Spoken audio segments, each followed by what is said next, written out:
আসসালামু আলাইকুম প্রিয় দেশবাসী ভাই বোনেরা, আশা করি সকলেই ভালো আছেন। আপনাদের দোয়ায় আমিও ভালো আছি। ভিডিওটা যারা প্লে করছেন শুরু থেকে শেষ পর্যন্ত দেখবেন, অনুরোধ রইল। আজকে আমি আপনাদের মাঝে খুবই কার্যকারী এবং ফলদায়ক একটি মন্ত্র আমি আপনাদের মাঝে শিখাবো। মন্ত্রটি হলো যে কোনো মানুষকে বশীকরণ, অর্থাৎ মনের মানুষকে নিজের প্রেমে আবদ্ধ করার একটি মন্ত্র আমি আপনাদেরকে শিখাবো। মনের মানুষকে নিজের প্রেমে আবদ্ধ করবেন। অনেকে দেখা যায় যে আপনারা মেয়ে বা ছেলে যেই হোক না কেন সম্পর্ক করতে চান বা তাকে পেতে চান, তাকে বিবাহ করতে চান, তাকে পছন্দ হয় কিন্তু তার সাথে বলতে পারতেছেন না। সে ইচ্ছাকৃত আপনাকে বলবে, ইচ্ছাকৃতভাবে আপনাকে উল্টো অফার দিবে বা বলবে, বা আপনি বললে সে রাজি হবে, এরকমভাবে একটি মন্ত্র। ঠিক আছে, খুবই কার্যকারী একটা মন্ত্র, পরীক্ষিত।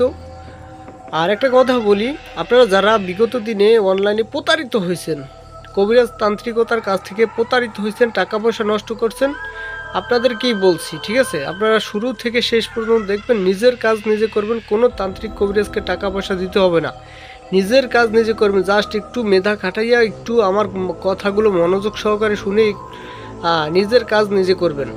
বর্তমান সময় দেখা গেছে 100 কবিরাজ থাকে অনলাইনে। এটা এক্সাম্পল বুঝাইছি, হাজার কবিরাজ আছে, হাজার চ্যানেল আছে। এই 100 কবিরাজের ভিতরে 90-95 জনই প্রতারক। হয়তো ভালো 5 জন থাকতে পারে, কিন্তু ওই ভালো 5 জনের ভিতর একটা সাধারণ মানুষ একজনকে পাওয়াই বড় মুশকিল হয়ে যায়, তাই না? তাই বলছি, আপনার নিজের কাজ নিজে করবেন। ঠিক আছে, কোনো তান্ত্রিক কবিরাজ প্রয়োজন নাই। কিভাবে করবেন? আমার ভিডিওটা শুরু থেকে শেষ পর্যন্ত দেখবেন, মনোযোগ সহকারে শুনবেন। ঠিক আছে, তারপর একটা কাজ করবেন। আর একটা কথা বলি, 4 মিনিট 5 মিনিট ভিডিওর ভিতর সব কথা বলা সম্ভব হয় না। তাই আপনারা যে কোনো কাজ করার আগে অনুমতি নেবেন।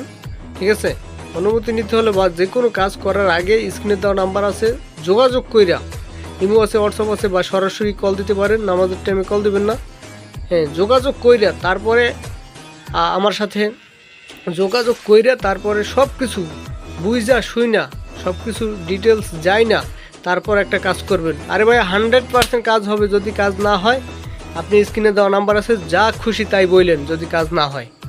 ঠিক আছে, যে কোনো মানুষকে নিজের প্রেমে আবদ্ধ করার একটি মন্ত্র দিব, আমি দেখাই দিতেছি। মন্ত্রটা দেখেন, মনের মানুষকে নিজের প্রেমে আবদ্ধ করার একটি মন্ত্র। এই যে কাঙ্ক্ষিত ব্যক্তির নাম লেখা আছে, ওইখানে ওই ব্যক্তির নাম বসবেন। ঠিক আছে, আর নিয়মটা দেখেন। মন্ত্রটি 1001 বার পাঠ করে সিদ্ধি করতে হবে। শনি বা মঙ্গলবারে যে কোনো নির্জন স্থানে বসে 1001 বার পাঠ করবেন, তাহলে মন্ত্রটি সিদ্ধি হয়ে যাবে। তারপরে দুয়ারে আগুন জ্বালিয়ে, অর্থাৎ আপনার দুয়ারে, আপনার ঘরের দরজায়, ঠিক আছে, এখানে লেখা আছে দেয়ারে, ঠিক আছে, দেয়ারে আগুন জ্বালিয়ে মন্ত্রটি 301 বার পাঠ করতে হবে। ঠিক আছে, এখানে দেয়ারে লেখা আছে, ওখানে দুয়ারে হবে। ঠিক আছে, আপনার অর্থাৎ আপনার ঘরের দরজায় সামনে। ঠিক আছে, আগুন জ্বালিয়ে 301 বার পাঠ করবেন। ওই কাঙ্ক্ষিত নারী আপনার ঘরের দিকে একটা নজর থাকবে, এই বাড়িতে একটা ছেলে আছে, তার সাথে সম্পর্ক করব বা বিবাহ করব, এরকম একটা টান থাকবে। ঠিক আছে, এইসব কথা সব সময় অনেক কবিরাজরা বলে না। অনেক কবিরাজরা নকশা দেয়, মন্ত্র দেয়, কিন্তু নিয়ম দেয় না। ঠিক আছে, আমি সম্পূর্ণ ডিটেলস আমি দেখাই দিই, বুঝাই দিই, শিখাই দিই। এলো আজকের বিষয়টি। যাই হোক, ভালো থাকবেন, সুস্থ থাকবেন। আসসালামু আলাইকুম।